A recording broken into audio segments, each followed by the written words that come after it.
Welcome back to Creating Realistic MIDI Performances, a free course dedicated to helping you make the most out of your sound libraries.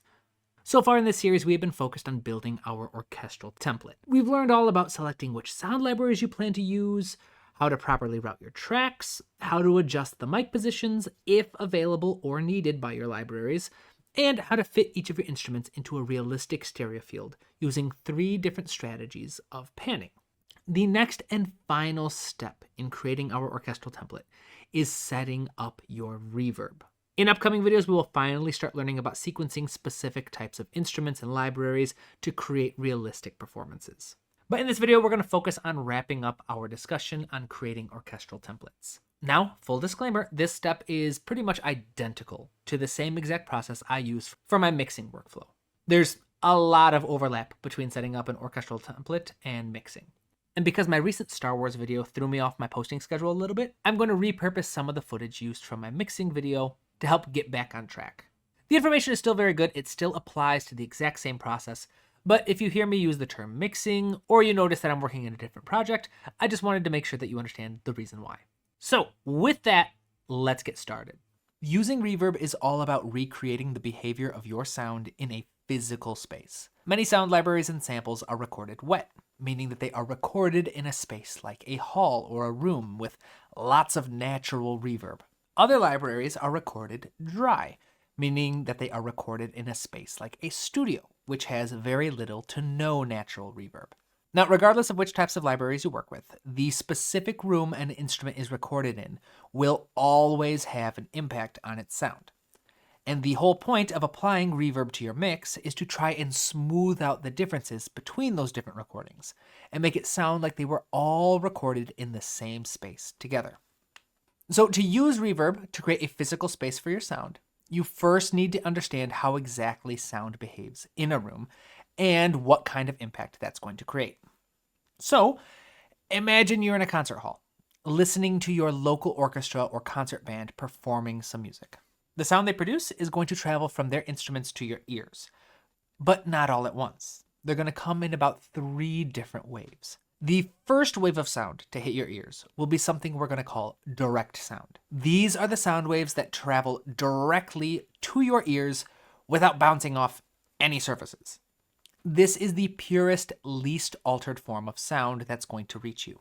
Shortly after the direct sound reaches your ears, though, the next wave of sounds is going to follow. These are called the early reflections, and they are sound waves that bounce off a surface or two before finding their way to your ears. Finally, after the early reflections reach you, the very last straggling sound waves to reach your ears are going to find their way home. These sound waves are called the tail of your sound.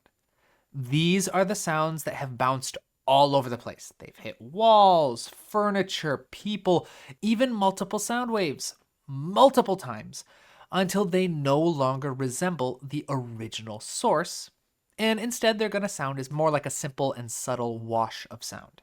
These last 2 waves of sound, the early reflections and the tail, combine to create what we know as reverb. The whole point of using reverb in a mix is to control and manipulate each of these 3 waves of sound. And in this video, we are going to learn about the most common parameters that you can find in almost every reverb plugin and how they can be used to manipulate the type of room you're creating for your mix. Then we're going to learn a simple approach for applying all of that information to help clean up your sound. Now, as a reminder, when you are creating your own reverb settings, you are just essentially trying to make it sound like all of your instruments were recorded in the same room.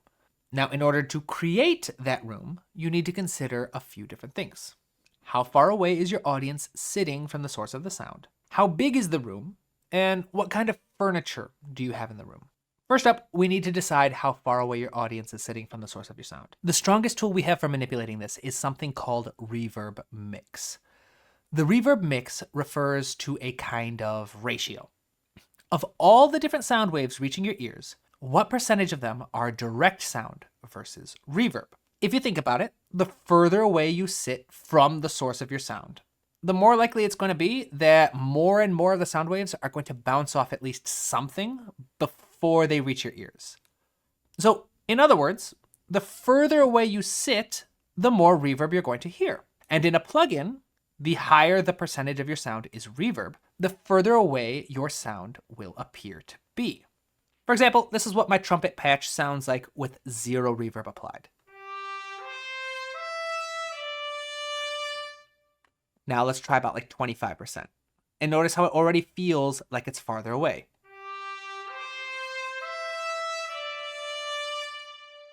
Let's try even more.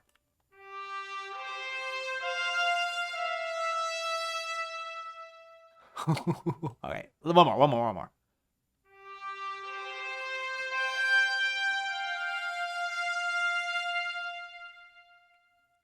Cool, right? Now we're going to learn more about picking the right mix percentage for your music in a moment. But first, let's talk about the other controls.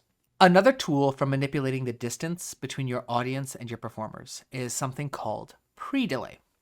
Pre-delay is how much time it takes for the first early reflections to reach your ears after the source sound already has. This parameter will also have a subtle impact on the size of your room. After all, the larger the room is, the farther the early reflections will need to travel in order to bounce off all the different surfaces and then reach your ear. Sound travels relatively slowly, only about 1 foot or 30.48 centimeters per millisecond. That means for every extra foot that the sound needs to travel, there will be another millisecond added to the pre-delay. And this should be reflected in your settings. Now, again, this is a subtle effect. So as a general rule, anywhere from 10 to 20 milliseconds worth of pre-delay will work well for most orchestral music. Now, our third tool, reverb tail or decay time, is a much stronger tool for controlling how large of a room you're imitating. Decay time determines how long your tail sound waves will remain audible before they've died off from bouncing off too many surfaces. The longer your decay time, the larger the room you've created, which makes sense. If it's a bigger room, the sound waves have further to travel, so it's going to take longer for them to bounce off enough surfaces to eventually die out than it would take in a much smaller room where they can bounce off a bunch of surfaces really quickly. So in a very large space, like a cathedral, the sound waves have very far to travel, so it's going to take longer for them to bounce off enough surfaces to die out, which is why you have very long tails like this.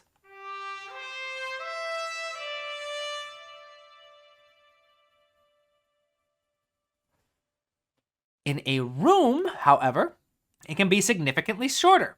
Because the walls and furniture are much closer, there's a lot less distance the sound waves have to travel, and so they bounce off surfaces much more rapidly, and they die out much more quickly.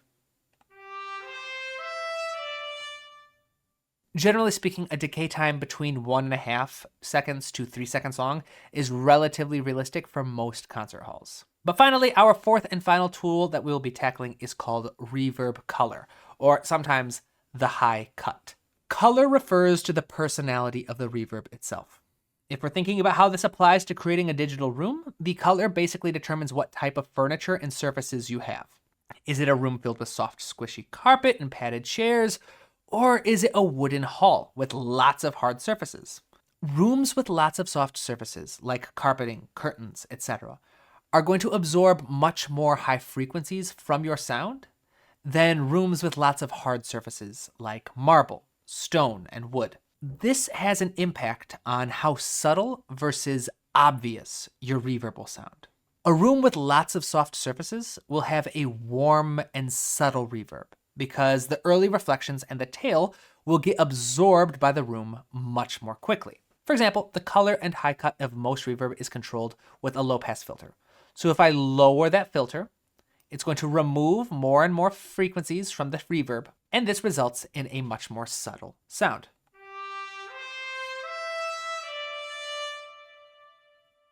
If I raise this up so that the filter is not removing nearly as many frequencies, our reverb becomes much more obvious, much more in your face.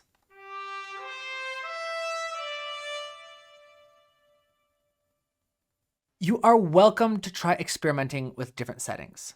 But typically, if you are trying to create a realistic concert hall type setting, having your high frequencies roll off anywhere between 3 and 4 kilohertz tends to work really, really well.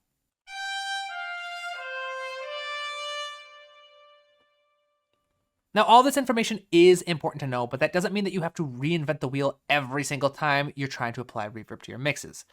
In fact, you are more than welcome to use any number of simple presets. This helps keep things simple, streamlined, and easy to replicate, and it's what we're going to be doing here.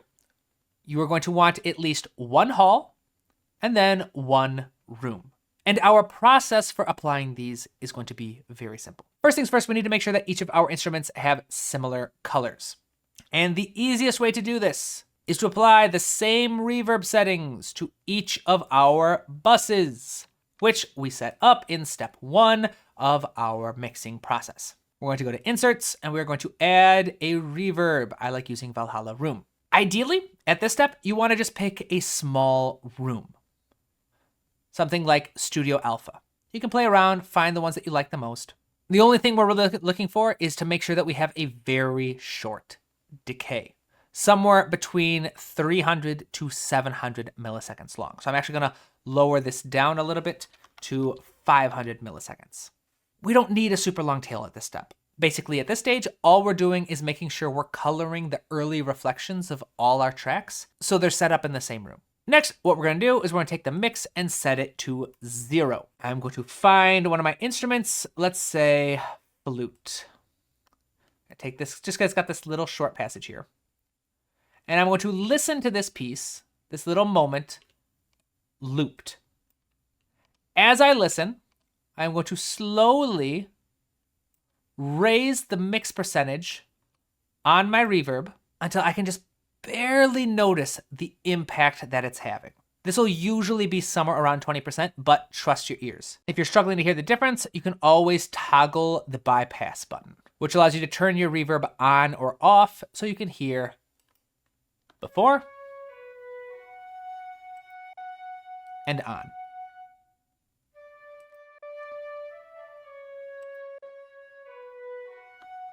Again, you're not looking for anything super strong, but the moment you notice that little impact, you're good.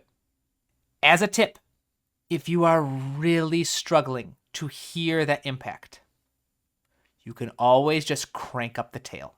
Crank up the tail, that's a bit exaggeration. I'd say about like 3 seconds. Start all the way back down and do the same thing. Listen to the part, slowly raise it, and then when you're done, then bring your tail back down to that about 500 millisecond marker.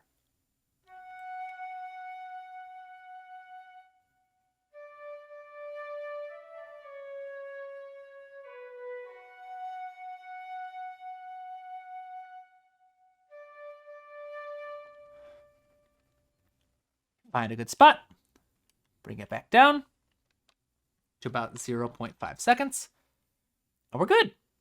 Once you have a good setting, make sure it is applied to each of your other buses. If you really want to be dialed in, you can go through and make small adjustments to each one until you get the exact sound you're looking for. But for now, applying the very simple, subtle effects to each bus equally should be more than enough. With this taken care of, it's time for step 2. You see, usually, as you are mixing, you are going to end up working with a combination of both dry and wet libraries or recordings. Some instruments will already have a super long tail, while others will have virtually none. It is your responsibility as the mixing artist to try and equal them out. One of the simplest ways to do this is to create a reverb bus. So I'm going to go here.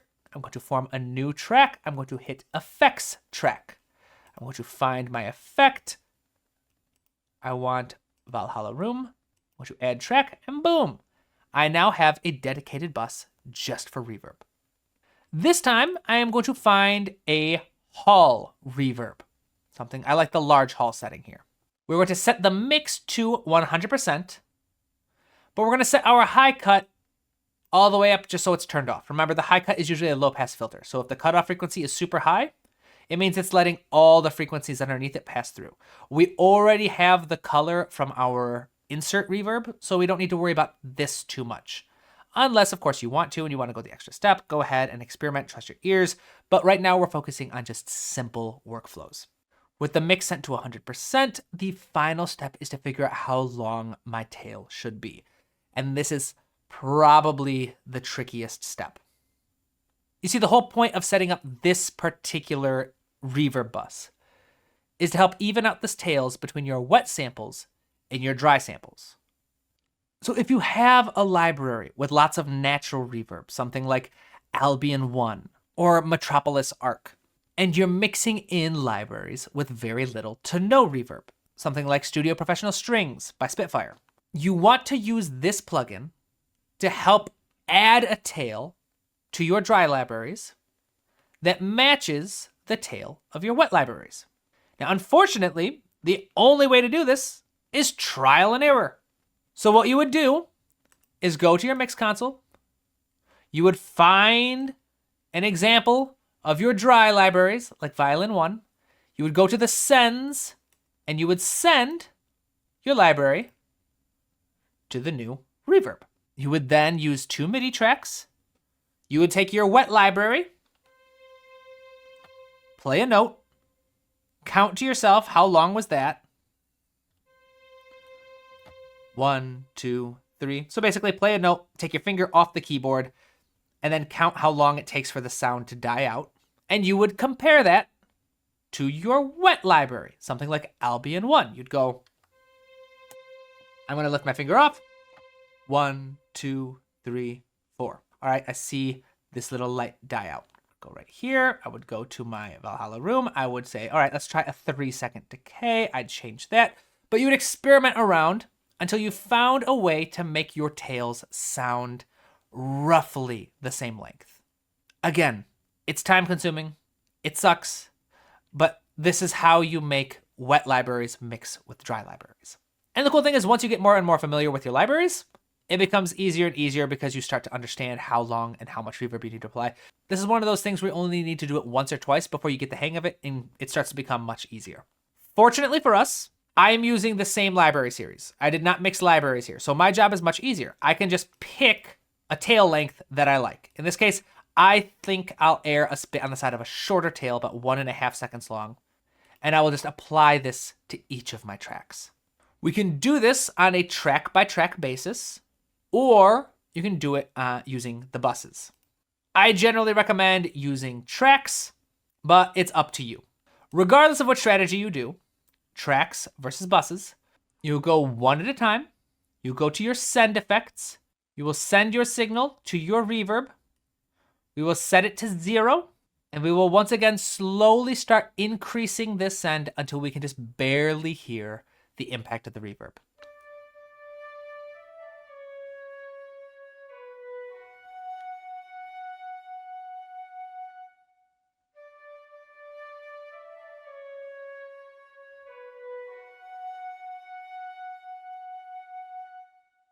Once you can just barely hear it, you're probably good. You can then repeat this process for the rest of your tracks, skipping any naturally wet libraries that don't need additional reverb, until everything sounds as neat and uniform as possible. And with that, let's take a break so you can go practice what we've learned. Go check out the arrangement you're practicing with, and experiment with adjusting the reverb for each of your buses and instruments as necessary. It's a time-consuming process, but it will have a massive impact on the sound of your final arrangement. I want to take a quick moment to thank my patrons, channel members, and generous donors who helped make this new series possible. I appreciate each of you more than you know. You can help support future videos by joining as a member or by purchasing one of the ebooks and instructional manuals available on my website. I also offer private lessons on a limited basis. More information can be found with the link below. So until next time, my friends, keep studying, keep working hard, and keep writing new music. I will see you in the next video.